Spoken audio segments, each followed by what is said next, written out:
السلام علیکم اکای داملا در یک کسیتا 3 سوال به ابو حنیفه دادند از جانب یک دانشمند رومی. دو تای او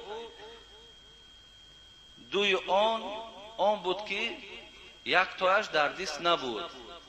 خواهش جواب گویید.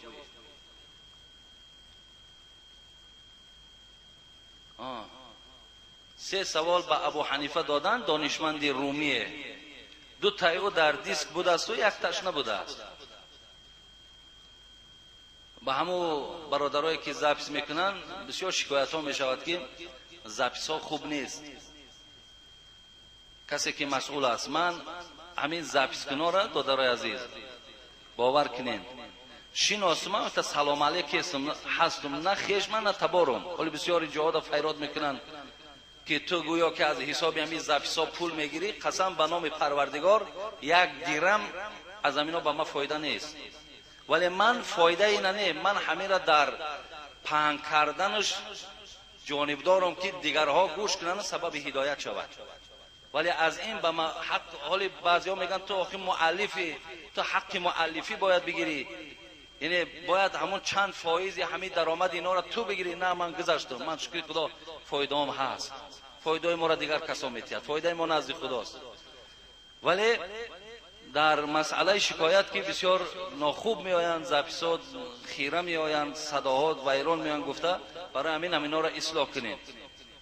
خب 3 سوال داده بوده است دانشمند رومی به امام ابو حنیفه رحمت الله علیه. 2 او را برادر ما دریافت کرده است، 1 نیافته است. اون 3 سوال چی بود؟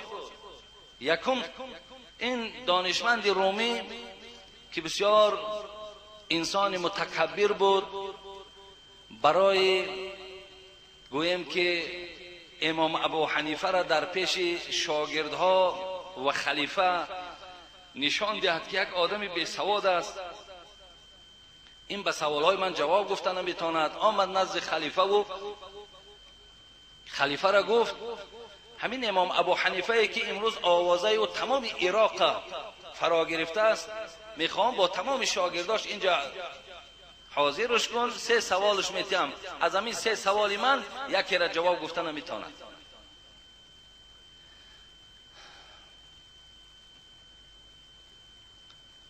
بعدا خلیفه میگوید امام ابو حنیفه را گفت همین خیل دانشمند رومی آمده است، همین خیل تصمیم گرفتگی است، خواهش میکنم تمام شاگردهایی که داری همش قطعی دربار من ده حاضر شوید.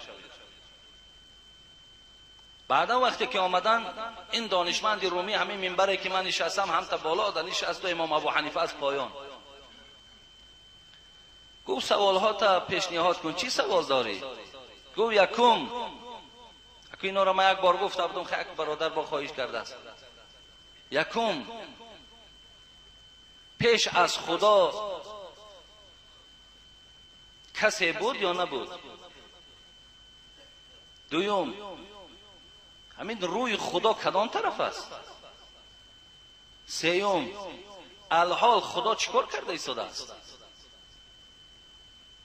شاگردان شنیدن حیرت ماندن این چی سوال بود؟ حضرت امام ابو حنیفه گفتند تمام. گفتند تمام. گفتند اگه شما پایان شوین از منبر، اگه من بالای منبر میبرایم، زیرا که الکی شما به من احتیاج دارین. سوال ها تا گوش کردم، تو اگه پایان بیا، اگه من از بالا با شما صحبت دارم. خیلی پایان آمد، برآمد منبر دو گفت حساب کن. گفت تا 10 حساب کن، 1 2 3 4 5 6 7 8 9 10. خب گفت اگه با پایان بیا. هی گفت 10 9 8 7 6 5 4 3 2 1. باز پایان بیا. گفت آخه چیزی نیست. گفت وقتی که پیش عدد که خودش یک گویم مجازی است و لفظی است، پیش از یک چیزی وجود نداشته باشد، پس پیش از خدا هم چیزی وجود نداشت. چیزی وجود نداشت. گفت پیش از خدا. دوم گفت حیرت دمان دانشمند رومی هم فکر میکنن که البته ملا به سواد است، ولی بسیار آدم‌ها خیال شدن که ملا به سواد است. بعدن گفت روی خدا کدام طرف است؟ حضرت امام ابو حنیفه میگه بعد شاگرداش گفت که یک شمع در تین گفت، شمع در دادن. بعد به طرف همین دانشمند رومی گفت کنی نگاه کن که همین روی شمع کدام طرف است، همین روشنایی که دارد کدام طرف نگاه دارد؟ دانشمندی گفت به همه طرف این روشنایی روانه است، نگاه دارد. گفت پس خدا هم به همه طرف نگاه دارد. بعد از آن گفت خدا چیکار کرده ایستاده است؟ گفت الحال تو گفت در بالای منبر بودی، کار خدا این که تو را پایان آورد و کار خدا این که الحال مرا بالای منبر آورد و تو را خوار کرد و مرا عزت داد. ما را عزت داد و تو را خوار کرد. گفت اینا کار خدا. گفت خدا اینمی کار کرد. گفت میگه دانشمندی رومی خانش نه، گفتن راست میگه. گفت همتا شرمنده روش تو از مسجد برای از نزد خلیفه برآمد رفت. این بدون سه سوالی که نسبت امام ابو حنیفه دادن. خب دوم، شوهر 15 سال زندانی شود یا در بدن شوهر زخم‌هایی هست که زن در حالت همخوابه شدن ناراحت می شود، اینجا زن طلاق می شود یا نه؟ یعنی زنی هست که شوهرش 15 سال ترمش میکنن، 20 سال ترمش میکنن، 25 سال ترمش میکنن، یعنی زندانیش میکنن، یا بدنش پر از زخم‌های هست که زن با او خواب کردن نمیتواند، اینجا زن طلاق نمی شود. برادر عزیز، زن طلاق نمی شود. اگر همون مرد از داخل زندان طلاق کند یا همین مرد بیمار خودش از پیش خود زن طلاق کند، طلاق می شود و الا زن طلاق نمی شود. سیوم، دختری که شوهر کرد، شوهرش نامرد برآمد، 1 ماه زندگی کردند، طلاقش داد، آیا عده می پاید یا نه؟ شما میدانید برادر عزیز وقتی که زن سر داده دختری جوان باشد عدهش 3 حیض است، تو همون 3 حیض نبیند نکاح کردنش نادرست است. ولی بعضی جاها میگه زن سر داد دیگری کس نکاح کرد گریب بردش، اون نکاح نیست، عده باید بپایند. اگر عده مرده شوهر مرد 4 ماه و 10 روز، اگر به شرطی که زن دختری جوانی باشد که خون میدیدگی باشد 3 حیض، اگر کمپیر باشد 3 ماه. بعد شوهر سر دادن عده هاشان انامین عدد قطعی است، همین رنگ قطعی است، بعد شوهر کرده میتونند.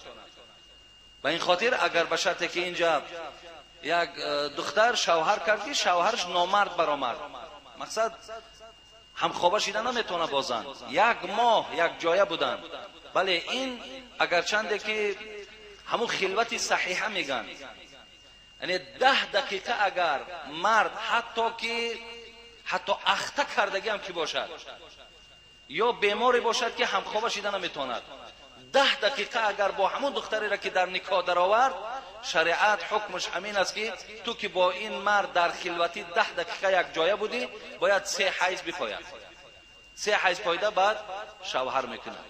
و اگر دختری را که نکاح کرد ولی تا حال به خانه‌شون نآورده که طلاق داد، این خیلی واقعا بسیار شدگی است. انا این خیلی دختر عده ندارد، وقتی که او را به خانه نآورده است، مثلا فقط نکاح کردن در مردم ما مقصد روز 4 شنبه نکاح میکنیم، ولی روز شنبه توی جنا کرده که روز 5 شنبه طلاقش داد، این زن چی؟ عده ندارد. خب چهارم، به ما سوال دادن که قورباغه آبی از قورباغه خاکی چی فرق دارد و در آب اگر بمیرد طهارت جایز است یا نه؟ خیلی بچه‌ها در کار بوده. قورباغه آبی از قورباغه خاکی فرقش در همین است که برادرای عزیز و گرامی، قورباغه آبی در پنجه‌اش پرده دارد ولی قورباغه خاکی در پنجه‌اش پرده ندارد. اینا کتابا میگیرن، یعنی ببینید شما هم وقت قورباغه آبی را که پنجه‌اشون پرده در بینای پنجه‌اش، این پنجه‌اش به پنجه‌اش با پرده پیوست شدگی است، ولی قورباغه‌ای که خاکی در خانه داریم اینا پنجه‌اشون پرده ندارد، همین فرق دارن، دیگر فرقی ندارد. اگر به شرطی که در آب زنه، اینا در درون شیر زنه، در درون روغن زنه، شربت زنه، آب زنه، آب و شیر نجس نمیکنه، یعنی با او آب طهارت کردن درست، شیر خوردن ممکن، روغن خوردن ممکن، شربت خوردن ممکن. دورای شوروی ده برای همین لیمانات تیار کردن در آن حوض قربقه سر میدادن. هم خوردگی اینکه نمیجا آدمای دورای سیوز هم لیماناتای میخوردن، هم در آنش برای قربقه بود. اینا پرسین همو بچه‌ای که لیمانات تیار میکردن پرسین همو حوضا قربقه داشت نه. برای همین قربقه در داخل آب بودن آب نجس نمیکنه. خب پنجم 6 سوال بوده این. خب پنجم، اگر در قیام یا قعود یا سجده خوابت برد طهارت میشکند یا نه؟ یعنی در حالت راستا بودین شما که خوابتان برد، یا در حالت رکوع بودین که خوابتان برد، یا در حالت نشستن، یا در حالت سجده، در اینجا طهارت نمیشکند. طهارت نمی. حتی میگن مسئله ده که در حالت همین نشستن اتحیات میخوندی که خوابت برد، حتی خوابه که هم تا جنبیده است، همین هم میگه طهارت نمیشکنه. اگر در زمین زن و چشمش در کشاده هم شود طهارتش نمیشکنه. لیکن اگر در زمین غلطه هم حالت اتحیات خواندن و بعد مدت بیدار شود اینجا بعد طهارت میشکنه. ولی در این حالت انا زن در حالت سجده خوابش بره طهارتش میشکنه، ولی از مرد نمیشکنه. ششم، میگویند که 3 نمود خنده است، 2 تای اون نماز را فاسد میکند و 1 تاش نماز فاسد نمیکند. بگوید که اون کدام است؟ خب 3 نمود خنده: قهقه، ضحک، تبسم. وقتی که اگر قهقه زدین همین خیل خنده کردین که هم خودتون شنیدین هم پهلواتون شنید، اینجا هم نمازت فاسد هم طهارتت شکست. اینا خنده قهقه میگن. خنده ضحک چی است؟ خنده ای که نفس خودت میشنود ولی پهلوت نمیشنود، اینجا در نماز فاسد میشود، طهارت نمیشکند. خنده تبسم این که همون دندانات نمایان میشود و خلاص صدای نیست، اینجا در نه طهارت میشکنه نه نماز فاسد میشود. خب اگر به شرطی که خنده قهقه باشه برای بچه نابالغ نه طهارت چه میشکنه نه نماز چه فاسد میکنه. اگر شما در نماز جنازه و در سجده تلاوت هم خنده قهقه هم کردین یا خنده کردین که پهلوگیت هم شنید، نه نمازت فاسد میشه نه طهارتت میشکنه. این فقط برای نمازهایی که رکوع سجده دارند، خب برای اونهاست. برای سجده تلاوت، برای جنازه قهقه نمیشکنه، زیرا که همین قهقه در وقتی رخ داده بود که در زمان پیامبر که نماز صاحب رکوع و سجده بود. ای خدا خیرتون بده. و یک آدم دیگه میگه که کوشش کیسه که همین سوال جوابای مسجدو برداشته شود. آخی سوال جوابا را بینی قدر مهم در کاره چه میبرداری را؟ تا جایی که سوال جواب زیاد کنید، تا جایی که از موضوعات سوال جواب بیشتر، تمام موضوع را گپ میزنه. سوال جواب را مسجدها بگیرید، نمیدونم با ایش چی بلا داره.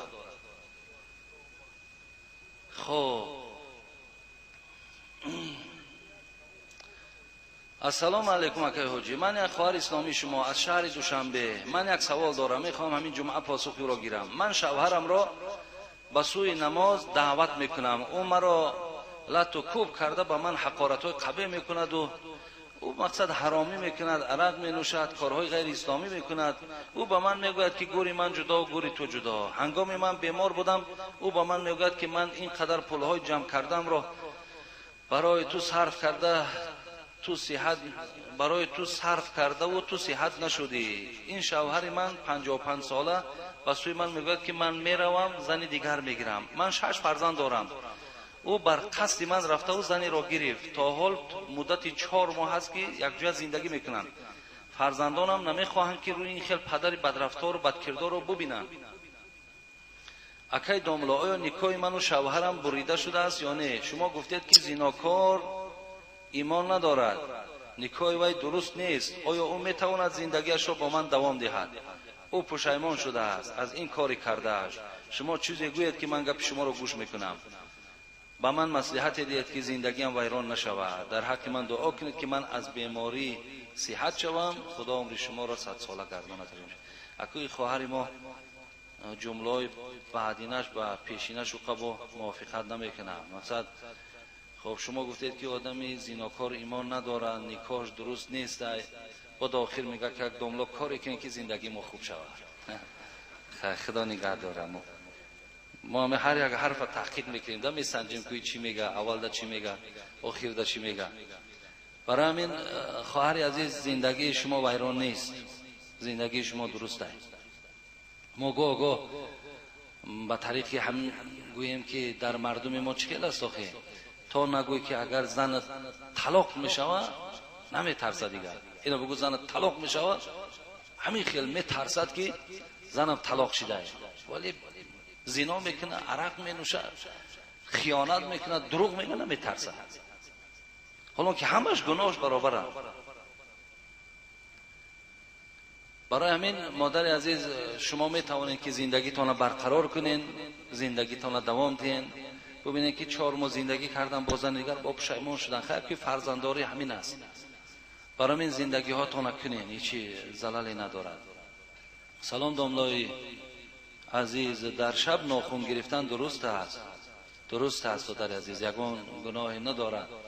فقط در روزهای جمعه خوبش همین آمده است که مستحب همینه که در روز جمعه ما مثال ناخن بگیریم، در همین روز جمعه غسل کنیم به خاطر روز جمعه. درست است، یگان زلال راهبران ناخن گرفتن هم گفته است درست است. نه درست نیست، این خلاف سنت میشه. ما در یک جا ایستاده در یک مجلس خود دستامون خود پامون ناخن ها را میگیریم و اینها را موافق ثواب زیر خاک کردن ما خوب است. بهترش همین است دادر عزیز.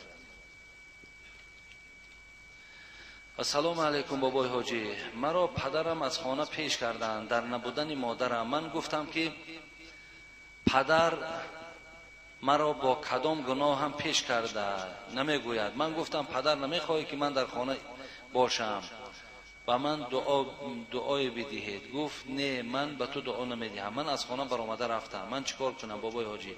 التماس پدرها را یک نصیحت میکردید.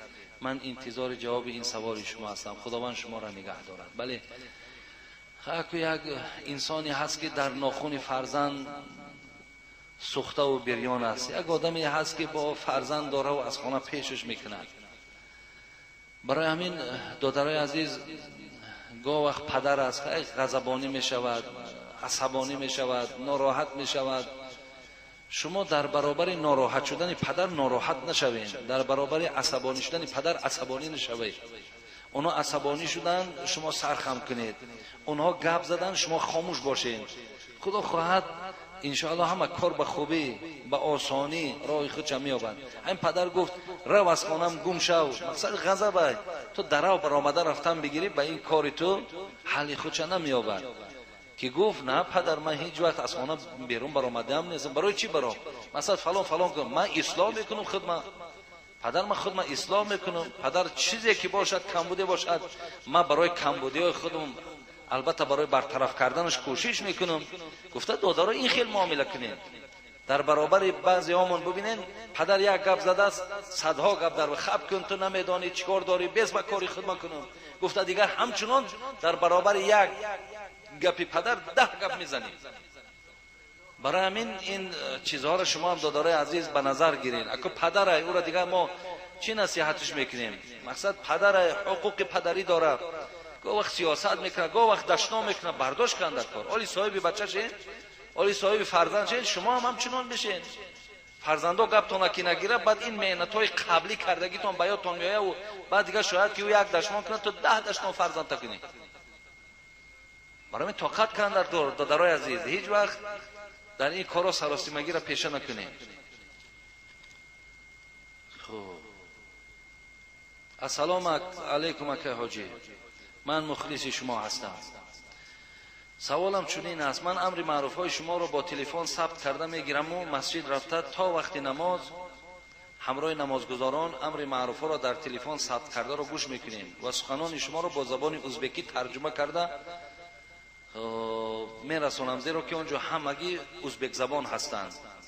لیکن در بینشان شخصانی هستند که امر معروف را گوش کردن رو نمیخواهند خب ما در این حالت چیکار کنیم؟ اگر امر معروف را خاموش کنیم آیا گناهگار نمیشویم؟ التماس جواب دهید. داملا از راه دور آمدیم، یعنی از ناحیه جلال الدین رومی آمدیم. خداوند شما را قدماتون حسنات نویسد. اکو ببینین اکثریت چی میگن. یک جمعیتی هست که مثال 20 نفر 30 نفر، این در یک نفر مثلا خواهش ندارد، ما یک نفر را گوش نمیکنیم. اگر همین اکثریت بیاد که لازم نیست، در کار نیست، خب بگذار یگان کتاب بخونیم، بگذار فلان چیزی باشد و دیگر میلش اکثریت که گو ما قبول داریم. برای یک نفر یا دو نفری که خواهش ندارد نامعلوم که خواهشاتی و برای چی سبب است. برای این ما این مسئله را قطع نمیکنیم، ولی اکثریت اگر خواهش نداشته باشند اینجا در سخن اکثریت قبول کنید. دارد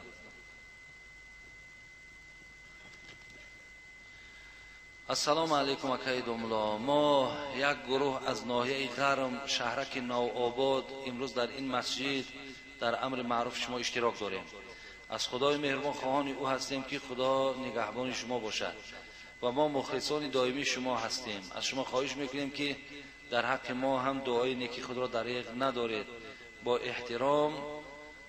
با احترام کلان اکای فیض الله و اکای اهل الدین. خداوند شما را عمر دراز و تن صحت و ایمان کامل نصیب روزی گرداند و خدا قدماتان در حسنات و با صحت و سلامت خدا و خاندانتان رساند. آمین یا رب العالمین. خب اولا سلام به خدای و رسولش و درود به پایان به پیامبر آخر زمان و بعداً به واعظ پرهیزکار داملا حاجی میرزا. من جمشید الچیبک یک مخلص اشدی شما از ناحیه قلعه خم درواز به نزد شما آمدم به خاطر بعض سوالهای مشکل.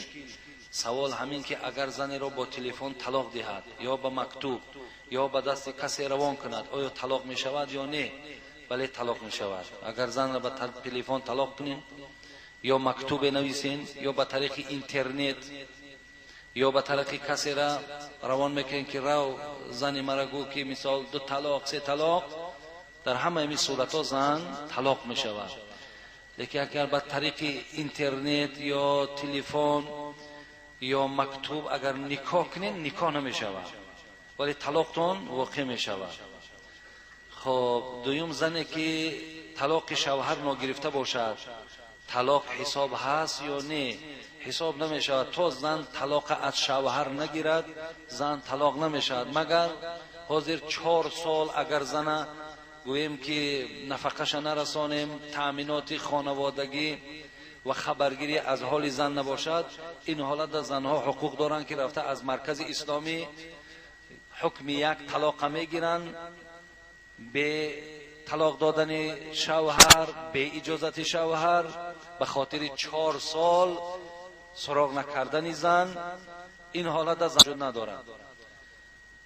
خب خوشدامن من دختر خود را گرفته در نبودن شوهر به رازگی من دخترش را برده است. میگوید که وقتی که دختر مالش را آوردن یعنی لباسش را کرپچه هایش را این طلاق می شود. حالا که من طلاق نگفتم آیا این صحیح است یا صحیح نیست؟ نه دادری عزیز، هیچ وقت این صحیح نیست. اگر زن کرپه و کرپچه و چیزی که از همون حالت نکاح آورده بود به خانه شوهر همش گرفته اگر به خانه شون هم که برد بردن زن از مال و اسباب انجام طلاق واقع نمیشه. طلاق چیزی است که صراحتاً از زبان شوهر اگر نبراید تا زن اگر تا زن شوهر در همین گوییم که با زبانش چی زن حاضر باشد چی نباشد، حتی شوهر خودش تنها هم که باشد تنها هم باشد کسی نباشد یعنی هیچ شاهد نیست، اگر در تنهایی هم که اگر زن شد طلاق کند زن طلاق می شود. ولی بسیار آدم ها میگن که آخر زنک نشونید یا شاهد ها نبود. نه، شاهد برای نکاح ضرور است، برای طلاق کردن شاهد شرط نیست. در تنهایی هم که اگر زن طلاق کند طلاق واقع می شود. و آخر دعوانا ان الحمد لله رب العالمین. خدای مهربان این جمعه را از این جمعات ما و از جمع آمد تمام مسلمان هایی که در روی دنیا امروز جمع آمدند خدایا قبول بگردان. خدایا در دل هامان هوس ها داریم، آرزوها داریم، مقصودهایی داریم. خدایا اگر همه اینها برای نیک میبردگی برای ما باشد خدای برآورده بگردان. فرزند طلب ها باشد فرزندای سالم و صالح نصیب روزی بگردان. زن طلب ها باشد خدا زنهای عفیفه و زنهای پاک و زنهای خوب نصیب روزیشان بگردان. و برادرانی که چه از راه های نزدیک و چه از راه های دور به مسجد آمدند خدایا در هر قدم ایشان گناهاشان مغفرت بگردان و در هر قدم ایشان به نام ایشان حسنات بنویس. ربنا لا تزغ قلوبنا بعد اذ هديتنا وهب لنا من لدنك رحمه انك انت الوهاب آمین یا رب العالمین. اینجا یک سوال عجیبی دیگه مرا در بیرون یک برادر داد. خودشم از راه دور آمده است، از ریگر آمده است. گفتن همین را جواب نمیگوید املا. گفتن که در قبر وقتی منکر و نکیر آدم بیریش همه پرسیده اند. آدم بیریش میگذشته است اکنون سوالی همون داده بعد از دنیا میگذرد ریش ندارد. وقتی منکر و نکیر میپرسیده است که و من نبیوک پیامبر تو کیست؟ بعد این مرد بیریش میگفته است که پیامبر من محمد صلی الله علیه و سلم است. بعد منکر و نکیر میگفته است تو دروغ میگویی آخه پیامبر ریش داشت تو ریش نداری کو؟ این خیلی میگفته است. آیا همین حقیقت داره یا نه؟ برادری عزیز اگر هم تا گویم حدیث نباشد هم ولی معنا درست است. معنا درست است. یعنی ما بعضی ها را وقتی میبینیم سین سالشان به جای رسیده است میگویم که برادر عزیز ریش ما اکو با زیباگی دوچند میشود سنت به جا می آید. خب مثال در جواب میگوید که خیلی مردم ما یا همین طبیعتی شوخی دارن در او حواله میکنن خیلی مقصد حالی بد میمونیم یا خیلی کو بینیم حالی مامد چی میگه ینگت چی میگه خیلی بچه ها نمیمانند فلان نمیمانند گفته هر خیل چیزها را بیان کردن میگیریم ولی فراموش نکنیم که این سنت پیامبر است. سنت پیامبر است. بعضی ها میگن که مقصد همین ریش میمونید داملو چیم شکل یک وایمه همین تا روی آدم وایمه این گپ ها را گفتنده که تحقیر سنت است. ما وقتی گوییم که اگر در چهره آدم بریش وایمه پیدا میشد وایمه حیبت در نظر داشته باشیم باید آدم مسلمان حیبت داشته باشد. خب یک حسابی همین سیاست در چهرهش باشد این زلالی ندارد. ولی اگر شکل بدروگی را در نظر داشته باشیم توبه کردن در کار که پیامبرمون هم صاحب ریش بودند. اگر ما همچنان تحقیر که مثال انسان شکلش بدرو میکند خب زن مرا ناراحت میکند یقین دان که این حواله به سوی پیامبر میشود که ولی زن تو اگر ولی از زن داری 500 زن بگیری ناخون عایشه نمیشود یا ناخونی گویم که حفصه دختر حضرت عمر نمیشوند ولی اونها در کنار پیامبر خدا بودند. با ریشهای پیامبر هر یک تار ریشهای پیامبر اونها دستمال میکردند اونها گویم مالیش میدادند. برای همین ماها این خیل بها نتیمو بلکه همین نداری گفتی همو شاعر میگفت در دلت ذوق نداری سینه جنبانی چی سود. زین خاطر همو ذوق نداری شوق نداری یگان تک همین قبی گو که انشاءالله میگذارم انشاءالله میگذارم بگذارم در درون چی نیتی که داری همرا به زبان نیار که با باعث گناهکاریت میشود. برای همین پدرای عزیز برادرایی که خیلی علاقه سین سالتان به جای رسیده است اگه این گناهش یک طرف عیبم هست هزار خطا اگر همین تا گویم همون پسترین لیز وقتی اگر رنگ رو تا بگیری تازه کنی اگه چی گومد هزار اگر خطا سکه و صورتی همون سخن حضرت ابوبکر صدیق است که دیگر جوانی را برنگ و آرا و تارا به دست آورده نمیشه. دیگر تمام پیر شد. یک همون ماشینی که بیرونش کراسکای خوب درازی ماشینایی که میآیند کو برای فروش، بیرونشون خوب و درونشون هم خلبوت های دیگر کمی تشیدگی ما و شما. دیگر هزار خودمان رنگ و آرا و تارا هم که دیم دیگر پیری هم خبردار ما کردگی است. برای همین چهرکاتون در مردکایی که گویم به سن سال این بچه‌های هستند دانشگاه ها میخوانند، مکتب ها میخوانند، اینا عذر دارن، بگذار اینا در دانشکده هاشون خوانند، بگذار اینا در مکتب هاشون خوانند. سن سال ریشمانیشون که آمد ریش هم میمونه. ولی امروز میبینم بسیار از کلانترهای ما و شما ریش نداریم. برای همین دادن از این سوال معناش بسیار معنای بلند است. چی بوده است؟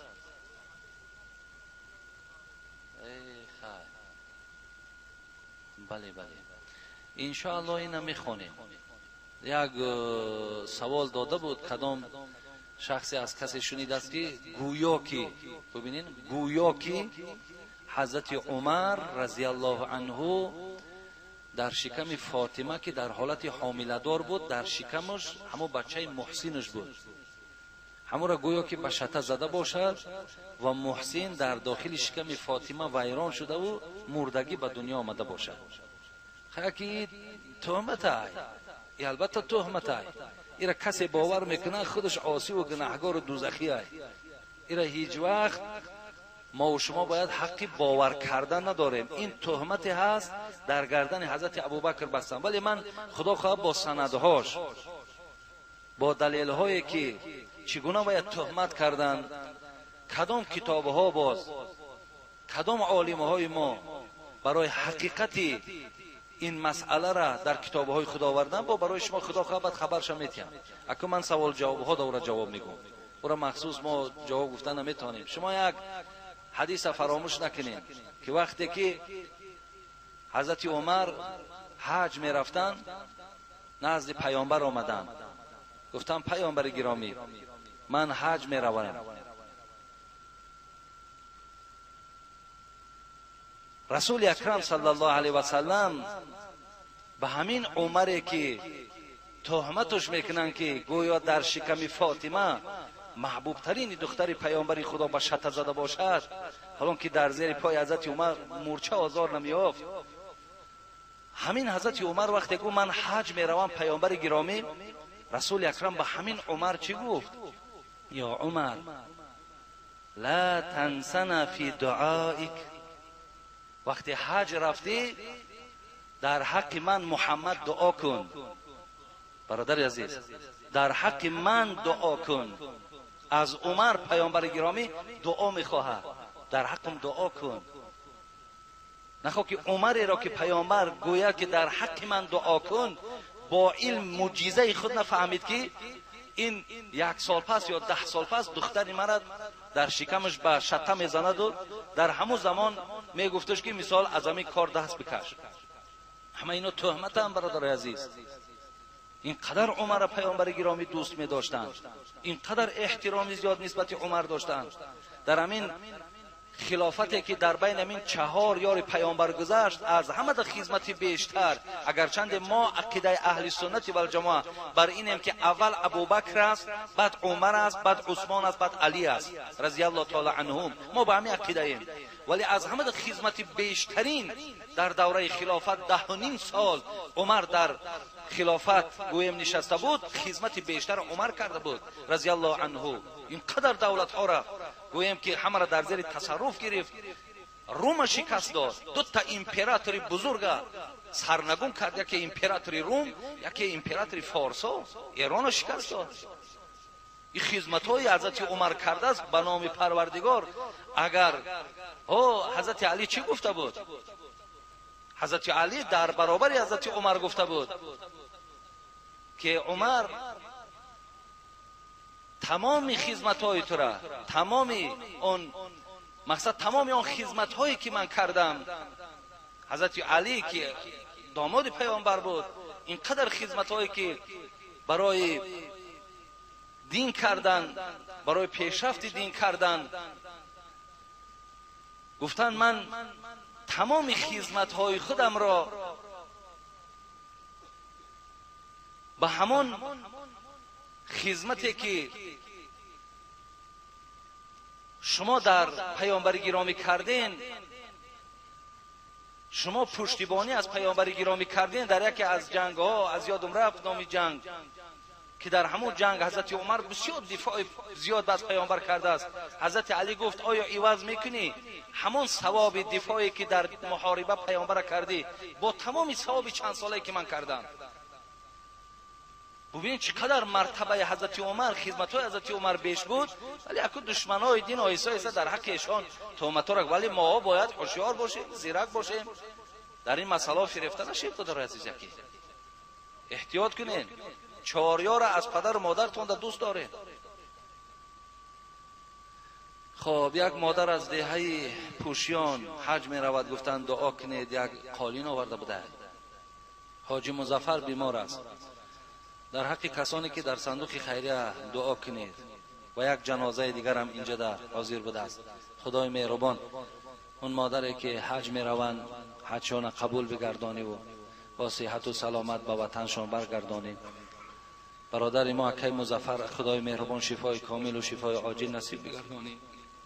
اون برادرانی که در صندوق خیریه خیر احسان کردن، خیر احسان هاشون قبول بگردانی. و این کسی گذشته را خدا رحمت و مغفرت و همه کردارهای نیکی که در حال حیات کردند خدایا قبول بگردانی. اهدنا الصراط المستقیم صراط الذین انعمت علیهم غیر المغضوب علیهم ولا الضالین آمین. السلام علیکم و رحمت الله و برکاته. خدا خواهد جمعه آینده که موضوع مانده میگذاریم چند جمعه که باشه.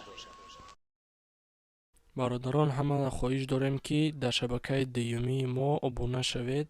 سلک کانال ما در تای همین ویدیو می شود. اگر که همین شبکه را محکم کنن ما شبکه دیگری میگذاریم. برای همو حتما بدروین در او شبکه ابونه شوید و رولیکوی نو انتظار شوید.